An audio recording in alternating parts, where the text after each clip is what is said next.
வணக்கம் நண்பர்களே. விஜய் என்ன சொல்றாரு? நம்பிக்கையோடு இருங்கன்னு சொல்றாரு. வெற்றி நிச்சயம்னு சொல்றாரு. தேர்தல் பரப்புரையை தான் சொல்லிட்டு இருந்தாரு. இப்போ என்னங்க, தேர்தல் முடிஞ்சிருச்சு, இன்னும் 10 நாள்ல வாக்கு எண்ணிக்கை நடந்து முடிவுகளும் வரப்போகுது. இப்போ அதே சொல்றாரு. என்ன இதுக்காக இப்படி சொல்றாரு? கரூர்ல செம்ம வாக்குப்பதிவு இல்ல, 93.32ன்னு போயிருச்சு. என்னங்க, தமிழ்நாடு முழுக்க அந்த அளவுக்கு ஓட்டு போட்டாங்க மக்கள். என்ன காரணமா இருக்கும்? இதெல்லாம் யோசிச்சுதான் விஜய் சொல்றாரா, இல்ல அவருக்கு எப்படிதான் தெரிஞ்சதுன்னு தெரியல. ஆனா எல்லா சேனல்லையும் என்ன பேசுறாங்கன்னா, இந்த அளவுக்கு ஓட்டிங் பெர்சன்டேஜ் வந்துச்சே, இந்த அளவுக்கு வாக்குப்பதிவு வந்துச்சே, இது இவருக்கு லாபமா அவருக்கு லாபமா, இதெல்லாம் பேசுறாங்க. ஆனா என்ன நடந்தது? தேர்தல் ஆணையம் இருக்கட்டும், என்ன நடந்தது? வாக்கு சதவீதம் அதிகமா போச்சு. ஆனா விஜய் சொல்ல வேண்டிய அவசியம் என்ன? என்னன்னு சொல்றாரு? வாக்கு சதவீதம் பத்தி என்ன சொல்றாரு? முக்கியமாக இதுவரை காணாத அளவுக்கு ஒரு பெருமளவுக்கு வாக்கு சதவீதத்தை கொண்டு வந்து விட்டார்கள். அரசியல் அனுபவமற்றவர்கள், அரசியல் ஞானமற்றவர்கள், அரசியல் மயப்படுத்தப்படாதவர்கள் சொல்லப்பட்டவர்கள் எல்லாமே இந்த அளவுக்கான ஒரு சாதனை படைச்சிருக்காங்க அப்படின்னு விஜய் சொல்றாரு. அதுக்கப்புறம் நண்பா நண்பி சொல்றாரு. அதுக்கப்புறம் என்ன சொல்றாருன்னா, எல்லாரையும் கொண்டு வந்த தாத்தா பாட்டி அம்மா அப்பா, அப்பா தாத்தா மாமா மாமி சித்தப்பா சித்தப்பி எல்லாரையும் கொண்டு வந்தவங்க எல்லாருக்கும் நன்றி சொல்லிட்டு, இதெல்லாம் கொண்டு வந்ததுக்கு உதவினா குட்டீஸ்க்கெல்லாம் நன்றி சொல்றாருங்க. எங்க குட்டீஸ்க்கு தலைவர் சொல்றாருன்னா எப்படிங்க? உலகத்திலேயே வாக்குப்பதிவுக்காக குட்டீஸ்க்கு நன்றி சொன்ன தலைவர் தளபதி விஜய் தான் இருப்பாரு. அவரு மாடர்னா சிந்திக்கிறாருங்க. அந்த அளவுக்கு ஓட்டுப்பதிவு இருந்துச்சு. ஆனா இது என்ன சொல்றாரு? 2026 ஏப்ரல் 23 ஒரு தொடக்கம் தான் அப்படிங்கிறாரு. என்னங்க, இது ட்ரெய்லர் தானா? மெயின் பிக்சர் அப்புறம் வருமா? தெரியல. எவ்வளவு சஸ்பென்ஸ் இருக்கு. அந்த சஸ்பென்ஸ் நம்ம கிட்ட விஜய் வைக்கிறாரா, இல்ல நம்மளா பார்த்து எடுத்துக்கிட்டோமா? இதெல்லாம் இருக்குங்க. வாக்கு சதவீதம் என்ன? எதற்காக கரூரில் அந்த அளவுக்கு வாக்கு சதவீதம் இருந்துச்சு? என்ன காரணம்? கரூர் சம்பவம் ஒரு முக்கியமான சம்பவம். அந்த கரு சம்பவம் இந்த தேர்தல் வரைக்கும் எதிரொலிக்கும் எல்லாருமே சொன்னாங்க, பேசிக்கிட்டே இருந்தாங்க. அது எதிரொலிச்சுட்டு தான் இருந்துச்சு. கடைசியாக பேசின விஜய் கூட, தன்னுடைய பிரச்சாரத்துல கடைசியாக பேசின விஜய் கூட அதை தொட்டுட்டு போனார். கடுமையா கோபத்துக்கு உள்ளானார். அதை பேசினாரு. அந்த சம்பவம் நடந்தது. அந்த சம்பவம் நடந்ததுக்கு யார் காரணம்? ஒருவரை மட்டுமே எல்லாரும் குற்றம் சுமத்தினார்கள். அந்த விஜய் மேல குற்றம் சுமத்தப்பட்டு எல்லாரும் சொன்னாங்க, சொல்லிட்டே இருந்தாங்க, அவரே தான் அப்படின்னு சொன்னாங்க. ஆனா அவர் சைலண்டா இருந்தாரு, வெளியே வந்தாரு. அதுக்கப்புறம் ஏன் சட்டம் ஒழுங்கு சரியாக இல்லைன்னு சொன்னாங்க. அவருக்கு ஆதரவா இருந்த எடப்பாடி போன்றவர்கள் கூட எதிராக மாறினாங்க. விஜய்க்கு ஆதரவா இருந்தவங்க கூட. ஒரு காம்ப்ளிகேட்டடான சுச்சுவேஷனை கரூர்ங்கிற ஒரு ஊர், கரூருடைய இன்சிடென்ட் ஏற்படுத்திச்சு. அங்கே கடுமையான வாக்குப்பதிவுங்க. அது மட்டும் இல்லாம கரூர்ல இருந்து நேரா கொங்கு பெல்ட் கோவை வரைக்கும் பார்த்தோம்னா செம்மையா இருந்துச்சு. என்ன காரணம்? நல்லா கவனிங்க. நேரடியா சொல்றதா இருந்தா நல்லா கவனிங்க. உண்மையாகவே இது வாக்கு சதவீதம் உயர்ந்திருக்கா? கவனிக்க வேண்டிய விஷயங்க, தெளிவா சொல்லணும். கடந்த ஆண்டு, முக்கியமாக கடந்த சட்டப்பேரவை தேர்தலில் கரூர்ல கிட்டத்தட்ட 2,45,000 வாக்காளர்கள் இருந்தாங்க. இந்த தேர்தலில் கிட்டத்தட்ட 2,26,000 வாக்காளர் தான் இருந்தாங்க. இப்போ 2026ல, ஏன்னா எஸ்ஐஆர் மூலம் நிறைய பேர் நீக்கப்பட்டாங்க.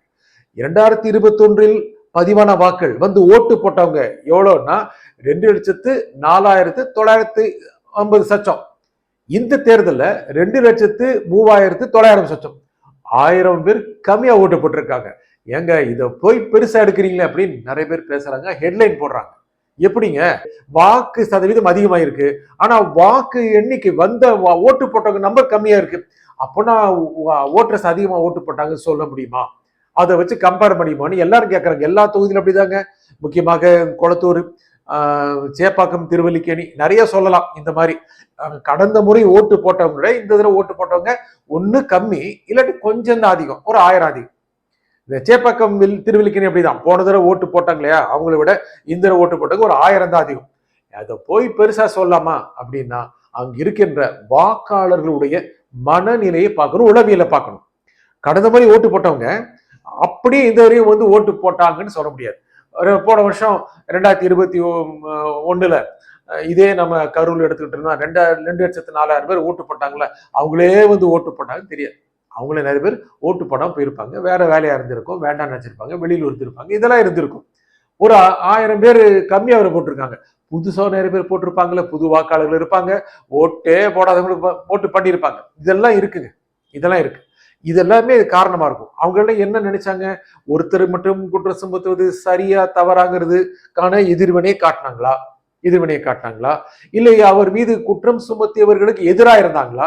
இல்ல அவரு மேல ஒரு குற்றம் சுமத்துறது அப்படி சரிதான் அப்படின்னு ஓட்டு போட்டாங்களா? இது நமக்கு மேலாதான் தெரியும். ஆனா இது எதை நோக்கி நகருது பார்த்தால் ஒரு பெருவாரியான மக்கள் திரண்டு வந்து ஓட்டு போட்டாங்க. இது எல்லா ஊர்களையும் பார்க்க முடிஞ்சது. இதற்கு முதல்ல அப்படி இருக்கல.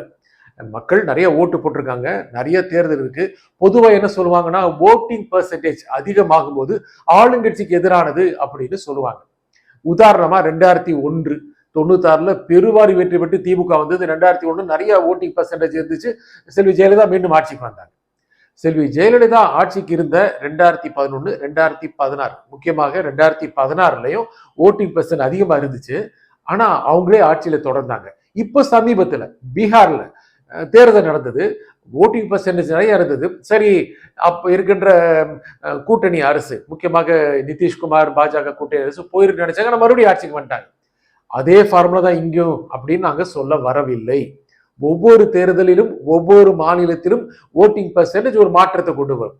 ஓட்டிங் பெர்சன்டேஜ் மட்டும் வச்சுக்கிட்டு ஒரு தேர்தலுடைய முடிவுகளை சொல்ல முடியாது. எந்த தலைவரும் வாயை திறக்கவில்லை. எல்லாரும் அதிர்ச்சியில் இருக்கிறார்கள். எல்லாருமே இந்த அளவுக்கு ஓட்டிங் பெர்சன்டேஜ் வந்துருச்சு. எவ்வளவு ஓட்டு, எவ்வளவு பேர் ஓட்டு போடுறாங்க, இதுதான் பார்க்கணும். எவ்வளவு ஓட்டு இருந்துச்சு, எவ்வளவு பேர் ஓட்டு போடுறாங்க. எஸ்ஐஆர் மூலமாக இழப்பு ஏற்பட்டது, அது எந்த அளவுக்கு கணக்கில் வச்சுக்கலாம், அது எந்த அளவுக்கு கணக்கில் வச்சுக்கலாம். அது 2.5 3 அப்படின்னு வைக்கலாம். சில பேர் சொல்றாங்க 7% வரைக்கும் போகலாம் அப்படின்னு. பல இடங்கள்ல 25% அதிகமாயிருக்கு, பல இடங்கள்ல 28% அதிகமாயிருக்கு. அப்போனா அது யாருக்கு சாதகம் பாதகம் மே 4ஆம் தேதி தெரியும். எல்லா தலைவர்களும் அமைதியா இருக்கும்போது விஜய் மட்டும் எதற்காக ஒரு பெரிய அளவுக்கான அறிக்கையை விட வேண்டும்? அவருக்கு என்ன விதமான ஒரு மன உணர்வு இருக்கிறது? எங்க 4 பேர் வந்து ஓட்டு அதிகம் போட்டாங்கிறதுக்காக ஒரு தலைவர் இந்த மாதிரி அறிக்கை விடுவாரா? விடுகிறார் என்றால் என்ன என்ன பொருள் தெரியல. மே 4ஆம் தேதி தான் நமக்கு தெரியும். எல்லா அரசியல் தலைவர்களுக்கும் ஓரளவு செய்திகள் தெரிந்திருக்கலாம். 29ஆம் தேதி வருகிற 29ஆம் தேதி 7 மணிக்கு பிறகு நடத்தப்பட்ட எக்ஸிட் போலுடைய முடிவு அறிவிக்கப்படும். தேர்தலுக்கு பிந்தைய கருத்து கணிப்பு வெளியிடப்படும்.